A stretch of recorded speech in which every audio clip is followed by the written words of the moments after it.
Las personas no comprenden sus ventajas naturales y no las utilizan, lo cual es un gran error. Pero aún peor, si alguien no cree que es buen patinador o está convencido de que no es buen violonchelista, no lo intentará. Sin embargo, la gente sigue comprando acciones, sin desanimarse, pensando que es un juego de azar. Comenzamos con Peter Lynch, quien fue nombrado por la revista Time como el principal gestor de dinero en Estados Unidos.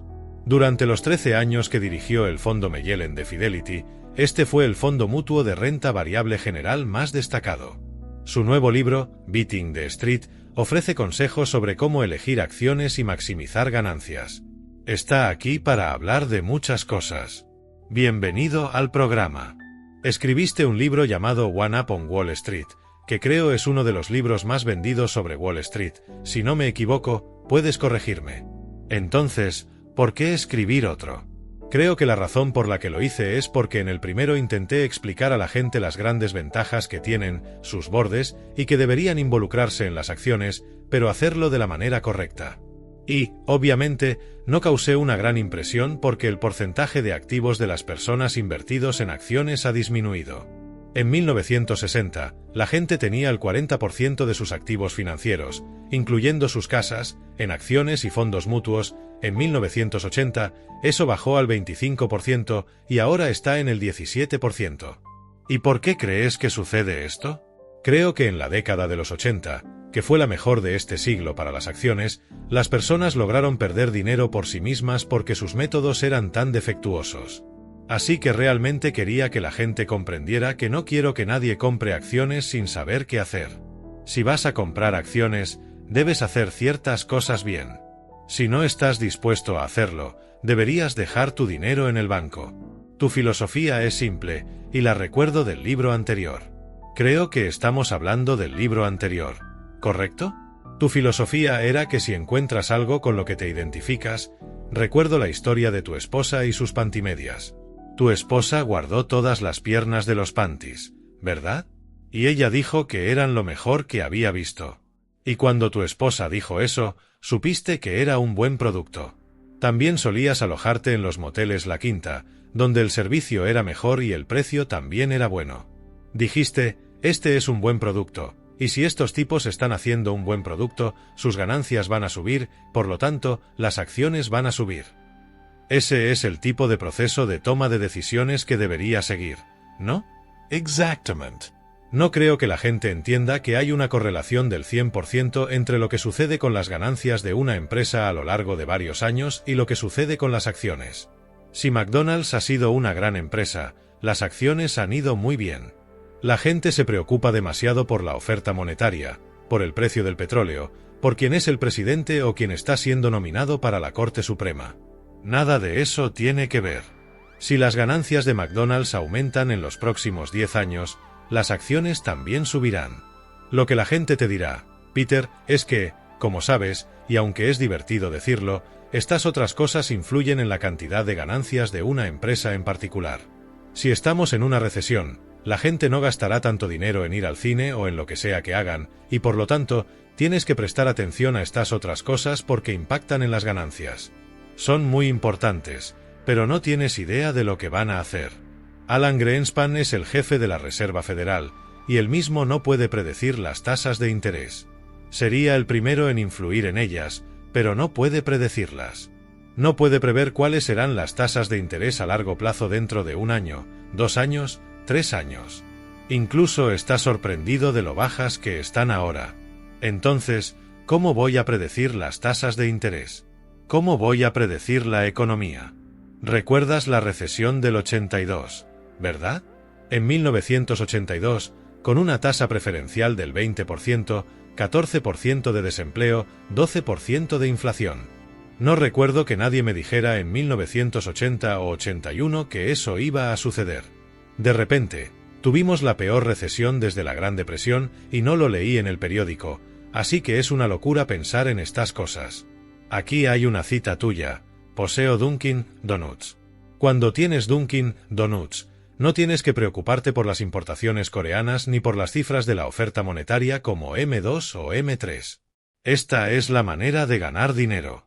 Si no entiendes lo que hace la empresa, no deberías invertir en ella. Si pudieras predecir el mercado de valores, la economía, las tasas de interés, aún así, si compras las acciones equivocadas, perderás tu dinero de todas formas. Estoy diciendo que las personas tienen ventajas naturales. Supongamos que trabajas en la industria de restaurantes. Provees productos de papel, equipamiento de cocina o ayudas a construir restaurantes. Has visto McDonald's, Chi-Chi's, Chili's, Cracker Barrel, Dunkin' Donuts, Kentucky Fried Chicken, Taco Bell. Todas estas historias. Estas empresas multiplicaron su valor por 40 o 50 veces. No necesitas ganar ese tipo de dinero muchas veces en tu vida. Todo lo que tenías que hacer era seguir la industria de restaurantes. La gente trabaja en industrias, como la editorial, la química, la papelera. ¿Por qué no se mantienen dentro de su industria? Solo necesitas unas pocas buenas acciones por década. ¿Cuántas buenas acciones necesitas en toda tu vida? En lugar de eso, la gente de la industria de restaurantes compra acciones de biotecnología y la gente de la industria química compra acciones de petróleo. Es completamente absurdo. La gente no entiende sus ventajas naturales y no las utiliza. Ese es el error número 1, pero peor es el error número 2. Si no crees que eres buen patinador o estás convencido de que no eres buen violonchelista, no lo intentarás. Pero la gente sigue comprando acciones de todas maneras, no se desanima, piensa que es una apuesta. Entonces, siguen adelante, apuestan a una acción durante una semana y media, sube, ganan $2, la venden y compran otra cosa. Al cabo de 3 años, todo lo que han hecho es generar un montón de comisiones y probablemente han perdido dinero. Eso es un error. Entonces, ¿cuál es tu consejo? Si no entiendes una empresa, si no puedes explicárselo a un niño de 10 años en 2 minutos o menos, no la compres. Porque cuando baje, supongamos que la acción baja y no entiendes qué está pasando, ¿qué haces? ¿Compras más? ¿Te deshaces de ella? Lo más probable es que tu corredor tampoco lo sepa. Ellos, él o ella, ciertamente no lo saben. ¿Quién sabe que es un auto backplane o un megaflop? Así que compra lo que conoces, compra en tu industria, compra lo que conoces.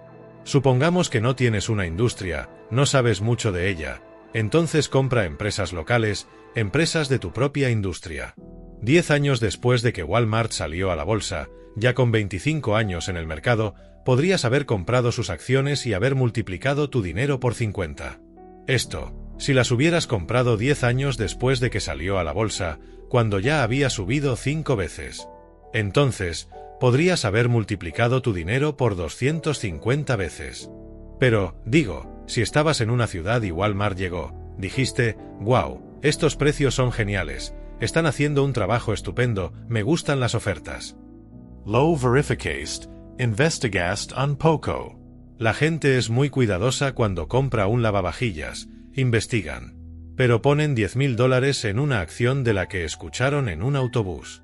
Si hicieras un poco de investigación, dirías, Walmart solo tiene el 10% del mercado en el país, ni siquiera está saturado.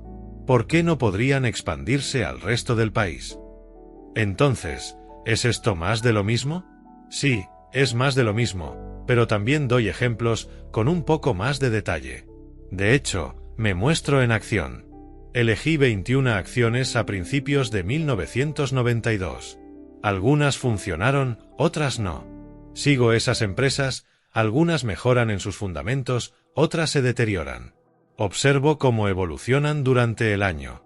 También explico la industria minorista e intento hacerlo muy simple. Un ejemplo maravilloso es una clase de 7º grado. La profesora leyó mi primer libro, del que tú y yo hicimos un programa en Washington. ¿Lo recuerdas?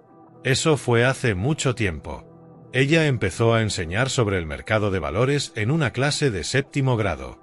Los estudiantes tuvieron que estudiar empresas, revisar sus balances para ver si estaban mejorando y elegir acciones. Estas acciones subieron un 69% en 2 años, mientras que el mercado solo subió un 20%. Eligieron acciones como Limited, Gap, Walt Disney, entendían estas empresas.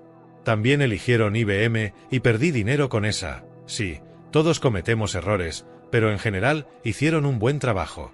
Además, en la década de los 80, había 8.000 clubes de inversión. Estos clubes, formados por amateurs, personas comunes que invertían, batieron al mercado. El 62% de estos clubes superaron al mercado, mientras que solo el 25% de los profesionales lo hicieron. Permíteme volver a otro tema. Estás regresando a Fidelity, ¿verdad? No, no voy a hacer nada de eso. Cuando termine este libro, he estado trabajando 1 o 2 días a la semana en él durante el último año y medio. Ahora que ya terminé, voy a volver a trabajar tal vez un día a la semana con los analistas jóvenes, escuchándolos, hablando con ellos. No les diré qué comprar o vender, no voy a dirigir otro fondo. 13 años es suficiente para gestionar un fondo. Solo voy a trabajar con los analistas jóvenes, dejar que me hagan preguntas y yo a ellos. Va a ser muy divertido. ¿Aún gestionas dinero para alguien más que no sea tú mismo? No, solo manejo dinero para algunas organizaciones benéficas. No gestiono cuentas de nadie más. ¿No estás haciendo fondos mutuos? No, estoy completamente fuera de eso. ¿Estás contento con esto? Sí, estoy encantado. ¿Y te gusta tu nueva vida? Es fabulosa. Hace 4 o 5 años, dijiste, estoy gestionando todo este dinero, voy a dejarlo. Sí, es cierto. ¿Y a qué te dedicaste después?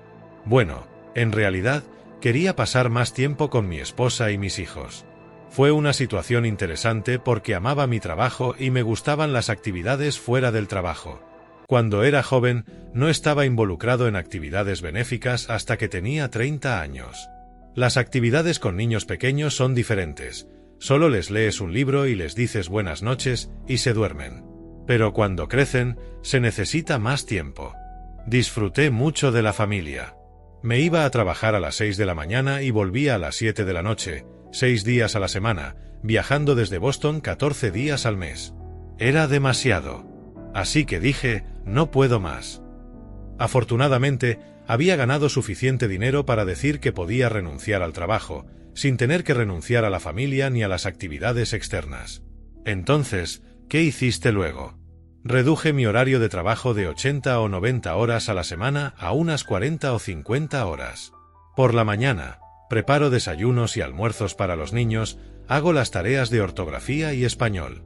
Caroline se encarga de las matemáticas y las ciencias. Vemos a Caroline por la mañana y luego me voy a un lugar. Creo que es necesario ir a algún sitio para hacer algo. Si te quedas en casa, terminarás respondiendo el teléfono o viendo caricaturas. Así que, finalmente, me dieron una oficina con secretaria, y paso la mayor parte del tiempo trabajando en actividades benéficas, como escuelas, bibliotecas y viviendas en el centro de la ciudad, ayudando a manejar dinero en algunas de las organizaciones en las que estoy involucrado, como el Museo de Bellas Artes, el Hospital Nacional, Boston College y United Way. Todas las actividades adicionales que he incorporado son realmente prácticas y me implican directamente en actividades benéficas.